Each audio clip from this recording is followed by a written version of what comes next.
Bonjour à tous et bienvenue dans le premier numéro de votre magazine économique Focus Eco. Pour commencer, parlons des jeunes et de l'entrepreneuriat.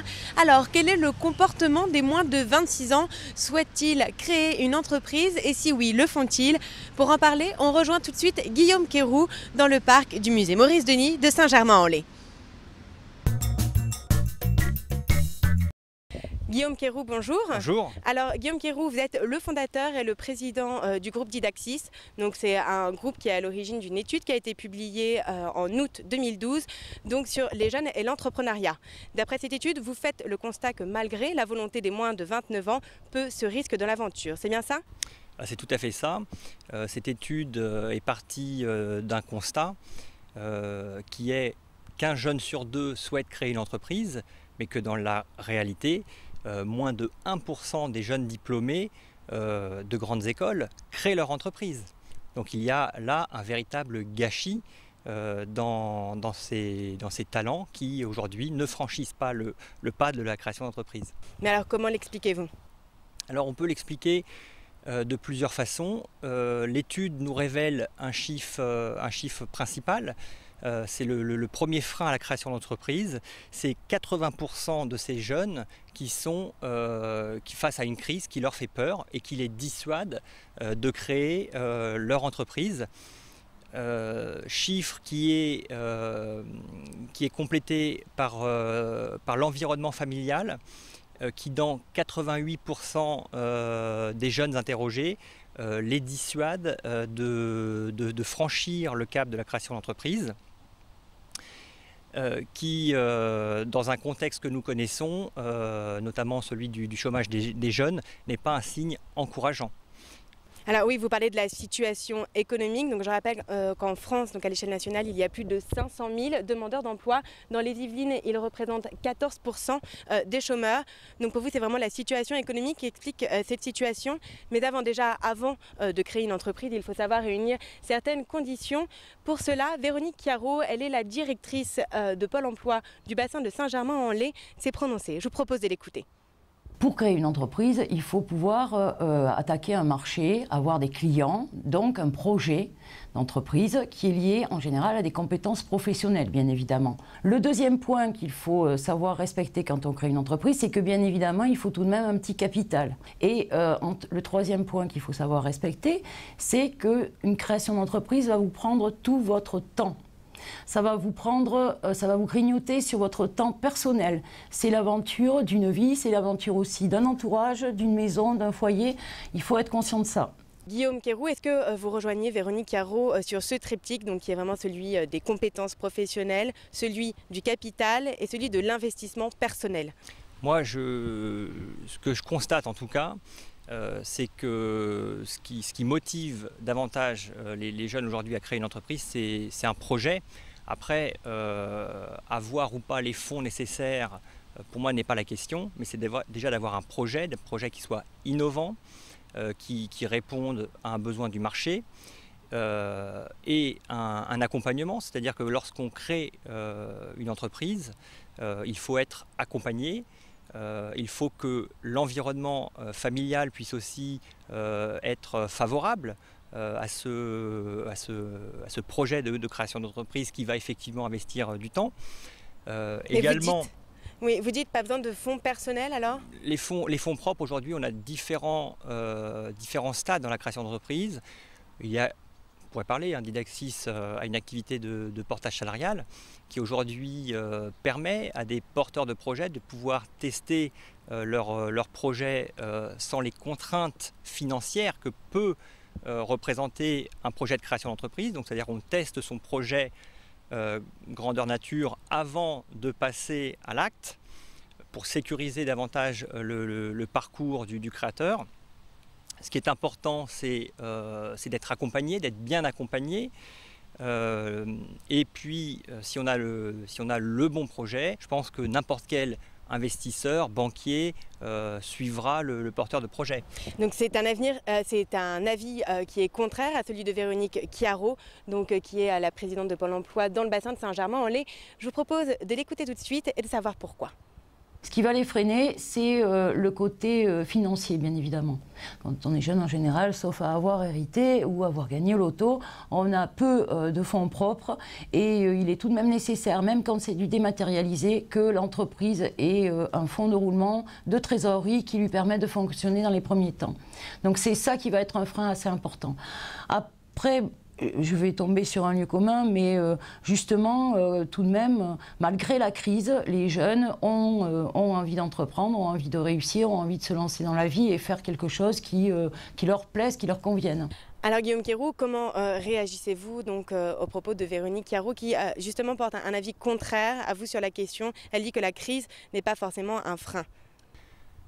La crise et tout ce qui s'ensuit, c'est-à-dire qu'aujourd'hui, dans les jeunes que nous avons interrogés, 23% nous ont révélé vouloir s'expatrier pour créer leur entreprise.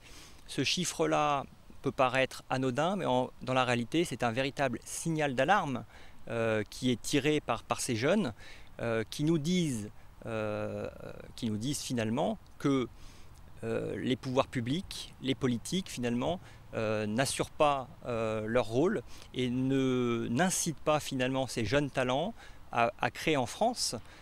Si on prend l'exemple de Mark Zuckerberg, à 18 ans, quand il a failli vendre un logiciel informatique à Microsoft, que font nos étudiants en France? Ils sont sur les bancs de l'école, de l'université, où on va leur apprendre que finalement réussir en entreprise, c'est travailler pour une entreprise du CAC 40. J'en parle d'autant plus facilement que ce sont mes clients.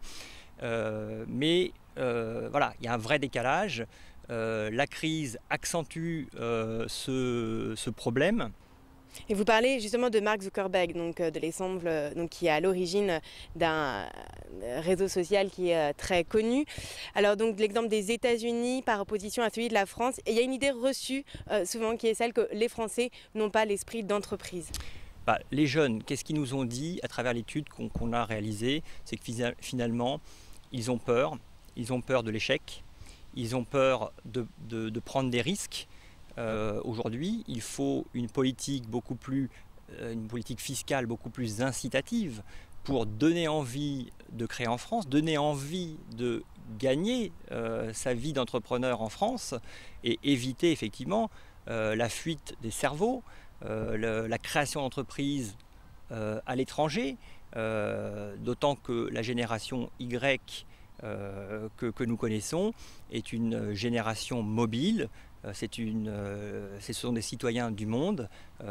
Ils ne vont pas créer en France si nous ne nous donnons pas les moyens, les moyens financiers, les moyens fiscaux, sociaux, de leur donner envie de créer en France. Vous dites donner envie, c'est un appel au gouvernement. Vous parliez de la situation fiscale, des politiques qui existent en France. C'est un appel à la fois effectivement aux politiques. Les jeunes ne comprennent pas aujourd'hui un certain nombre de mesures qui ont été prises, notamment qui alourdissent la fiscalité des entreprises, qui alourdissent également le coût du travail. Et il faut bien comprendre que, à la fois pour ces créateurs, mais également tous ces entrepreneurs qui investissent dans notre économie, notamment on parle de la taxation à 75% des plus riches. Simplement, ces plus riches sont souvent des investisseurs qui investissent dans l'économie réelle, qui investissent dans les projets de ces jeunes créateurs.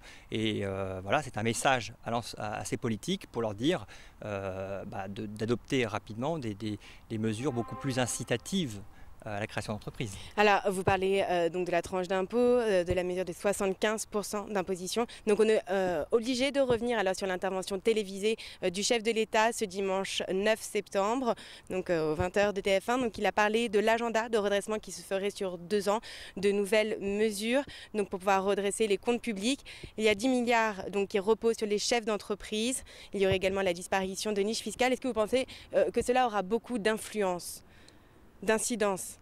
Aujourd'hui, moi je déplore finalement ce manque d'action du gouvernement qui, face à une situation gravissime, n'a qu'un seul mot d'ordre, c'est la fiscalité, taxer les entreprises, c'est augmenter le coût du travail, la CSG probablement, c'est-à-dire baisser le pouvoir d'achat de nos salariés.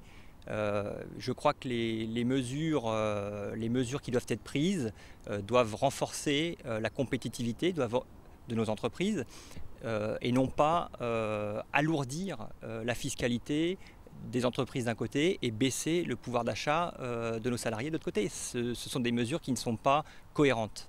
La conclusion, une des conclusions de votre enquête, c'est qu'en France, il manque 1 million d'entreprises.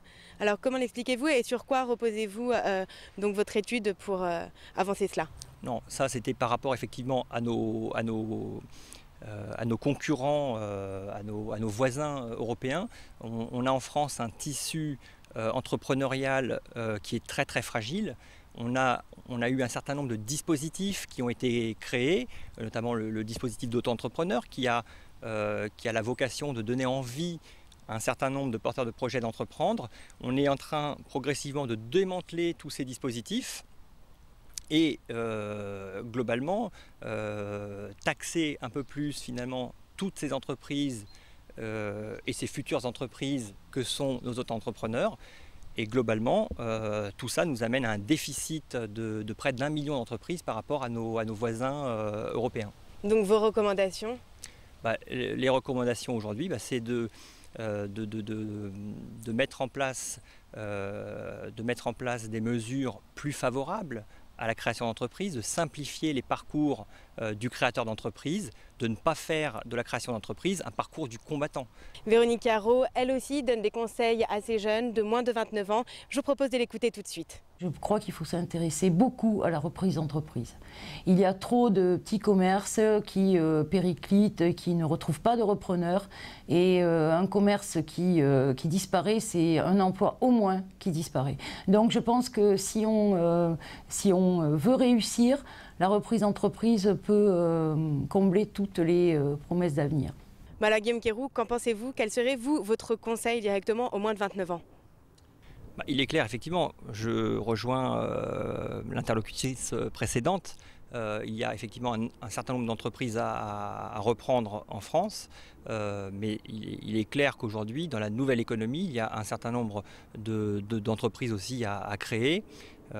Et que le conseil que je donne à l'ensemble des jeunes qui veulent créer une entreprise, c'est de ne pas trop finalement écouter les conseils qu'on leur donne, mais de foncer dans leur projet, de le vivre ce projet-là. Dernière question, donc je rappelle que votre étude a fait le constat que 48% des jeunes aujourd'hui en France souhaiteraient créer un jour leur entreprise, mais qu'ils ne sont que 1% à se lancer dans l'aventure. Alors déjà, peut-être revenir sur la méthodologie de votre étude, comment a-t-elle été réalisée? Déjà, le chiffre exact, en fait, il y a 73% effectivement qui se lanceraient si les mesures étaient beaucoup plus incitatives. Après, le chiffre qui nous a fait lancer cette étude-là, c'est 48% de jeunes qui étaient prêts à créer une entreprise, avec seulement 1% d'entre eux qui créent finalement leur entreprise. Mais au-delà de ces chiffres-là, ce qui est important, c'est d'avoir conscience qu'une entreprise, que la création d'entreprise, c'est une prise de risque. Ça peut être aussi des échecs, mais l'essentiel c'est de se lancer dans l'aventure de la création d'entreprise le plus tôt possible. Et quand on est jeune, on a toute la vie pour entreprendre et pour créer nos futures grandes entreprises de demain.